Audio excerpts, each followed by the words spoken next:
pagi anak-anak. Selamat pagi Ibu.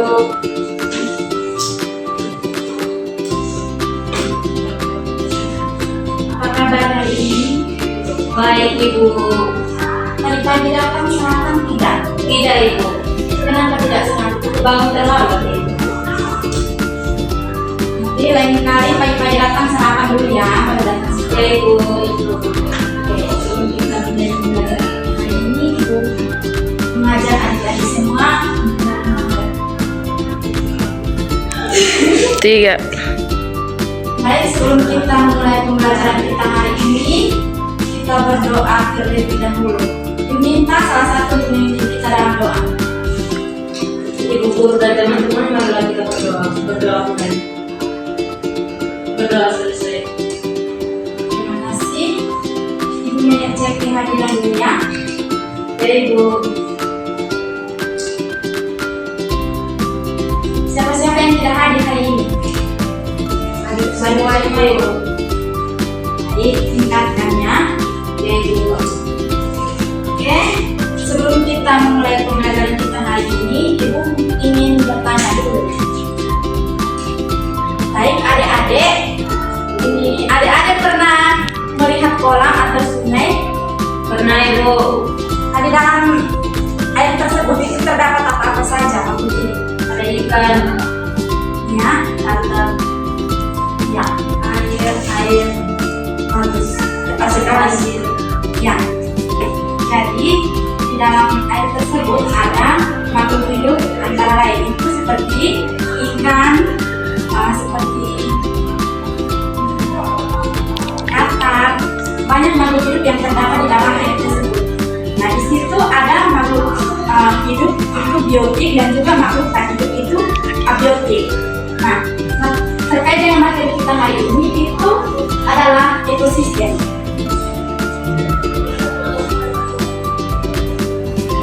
Nah, ada semua ada yang tahu apa itu pengertian ekosistem? Oke, baik, Ibu menjelaskannya. Jadi pengertian dari ekosistem adalah suatu sistem yang terbentuk dari hubungan timbal balik antara makhluk hidup biotik dan juga makhluk tak hidup atau abiotik. Nah, di sini ada dua komponen dalam ekosistem. Apakah adik-adik ada yang tahu komponen apa saja yang ada dalam ekosistem? Biotik dan abiotik. Ya, betul sekali. Nah, di sini ada dua komponen dalam ekosistem. Di mana yang pertama itu komponen biotik. Nah, komponen biotik itu adalah suatu komponen hidup yang berada di dalam suatu ekosistem. Contohnya itu seperti manusia, hewan, tumbuhan. Nah, itu yang termasuk dalam komponen biotik. Nah, yang kedua itu komponen abiotik, di mana benda tak hidup. Contohnya seperti cahaya matahari, air, udara, suhu. Nah, itu yang termasuk dalam komponen abiotik. Nah, misalnya tanpa matahari, tumbuhan tidak bisa tumbuh dan juga hewan dan manusia akan kelaparan.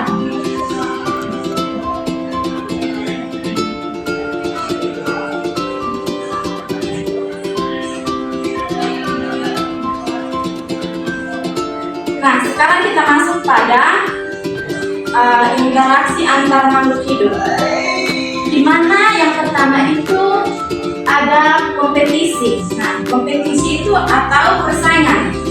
Nah, persaingan antar makhluk hidup untuk mendapatkan makanan. Contohnya seperti kucing dan anjing itu rebut makanan. Nah, yang kedua itu mutualisme atau saling menguntungkan. Nah, contohnya seperti lebah dan juga bunga.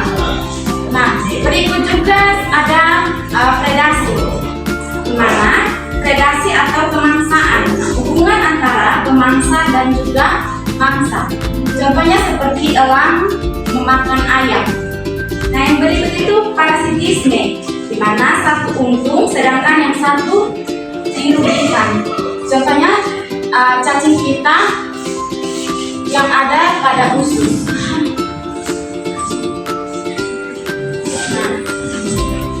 sekarang kita masuk pada rantai makanan. Yang pertama itu padi, di mana membuat makanannya sendiri melalui fotosintesis dengan bantuan cahaya matahari. Nah, di mana padi menjadi sumber energi awal dalam rantai makanan. Nah, yang kedua itu belalang atau konsumen tingkat 1.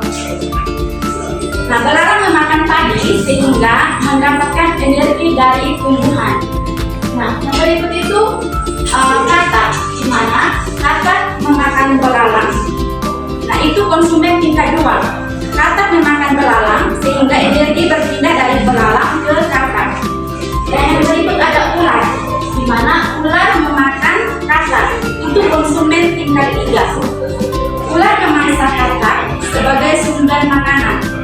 Nah, elang, di mana elang itu predator puncak. Nah, elang memakan ular dan berada di puncak. Nah, rantai makanan sehingga tidak memiliki pemangsa alami dalam rantai makanan ini. Baik, adik-adik semua, apakah ada yang ingin bertanya? Juga silahkan.